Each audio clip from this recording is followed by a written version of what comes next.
Kevin, last week we did a big video that you guys, the new subs especially, loved. We had gained about 15 to 20 subs from that, where we addressed and we reacted to Tony Khan and that just outrageous string of tweets on X, which just totally destroyed any credibility he had left.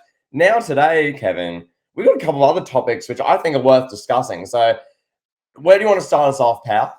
Well, all right. So I want to talk about Edge, Mr. Adam Copeland. I should say. I'm sorry, we can't say Edge. Adam Copeland. So he made an appearance on Collision last Saturday. We're recording this. What is it? Tuesday.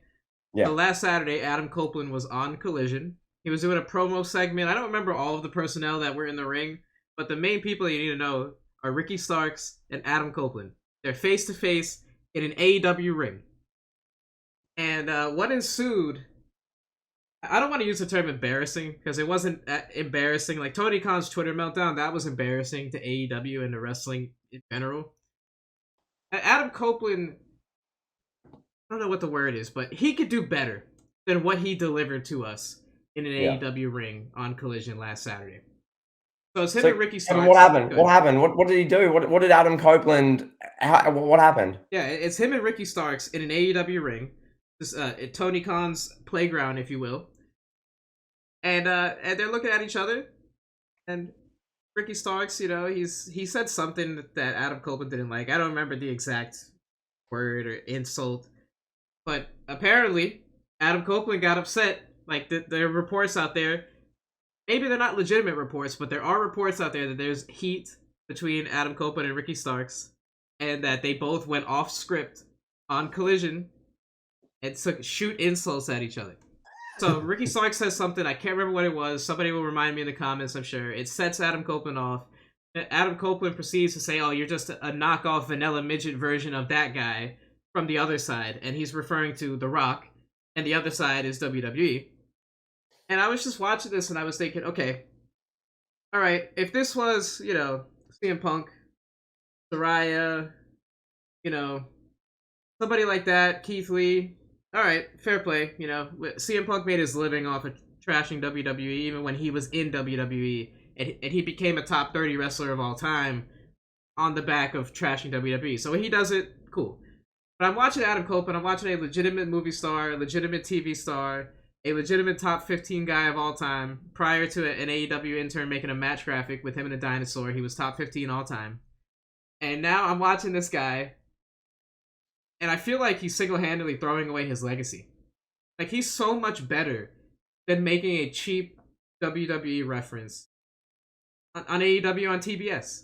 Like, it's just bigger than that. Not even on TBS, it was on TNT. And in front of, 1,000 people? Do you see those pictures, how bad the attendance was for that Collision? Atrocious. No, there's photos of, I guess it's the camera side where most of the fans are, and it's pointed towards Edge, so Edge is backs to them basically, and it's just the whole side is just empty seats, and there's maybe 100 people ringside. Just Kevin, to double down on what you've said there, I'm disappointed in Adam Copeland because I expected better. I didn't think, especially 2 weeks in, Kevin, because when did that match graphic get made? For the Luchasaurus. When did he show the Wrestle Dream 2 weeks ago? Yeah. It's not like this is with CM Punk and the Hangman Page thing where it was 8 months in, and to him, and it was like, okay, well, it's nearly been a year, and the initial hype and love for being back's worn off, and now there's a bit of tension bubbling to the surface. With this, it was after 2 weeks, and some will say, oh, it was a part of a storyline, you're overreacting. Was it a part of a storyline? Even if it was, why is that necessary? Is that because Kevin, I'll say this. I remember vividly having these Twitter engagements where I put up a tweet saying, who's the better promo, Adam Copeland, so Edge, or CM Punk? And I'd say Edge, because he doesn't need to break the fourth wall and undermine the show and the backstage performers to get a story over. That's CM Punk's thing. As you say, Punk made a living of saying things you literally shouldn't say, like in a WWE or an AEW ring. And that's what the audience is like, hey, he says things he shouldn't. Hey, I love him.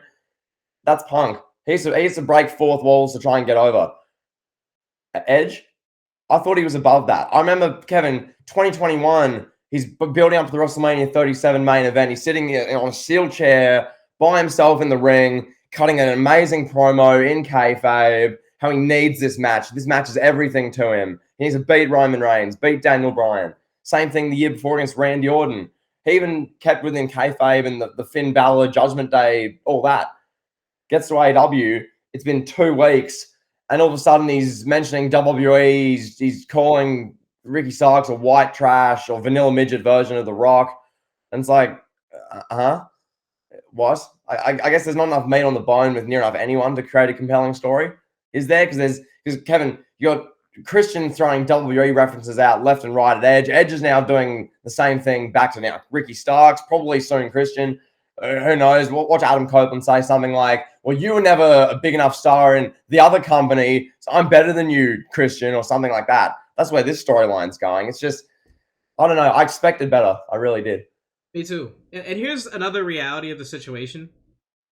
If that was anybody else, not anybody else, but if that was someone from the Young Bucks and the Elites camp that Edge had or Adam Copeland had insulted like that, who knows? It would have got messy, But because it's Ricky Starks, because it's somebody that's probably on his way to WWE anyway when his contract with AEW is up, and somebody that's not really cool with the Young Bucks and the Elite like that. If it was someone, I don't know, say like Christopher Daniels, for example, that Adam Copeland insulted like that, went off the script, and said something to, that'd be it. The next day you'd have these articles coming out on the Wrestling Observer newsletter that everybody would believe. It'd come out that Adam Copeland was difficult to deal with, or he got into a yelling match with Tony Khan or Kenny Omega or something like that. And how long before that happens? Like the honeymoon phase, I don't know. The clock is ticking. But before you respond to that, I want to say this too. Ricky Starks responded to Edge. Or, I keep saying Edge. Ricky Starks responded to Copeland and was like, "Oh, that line sent me over the edge." And like some people on social media were like, "Oh, that was a good line. It was funny." Yeah.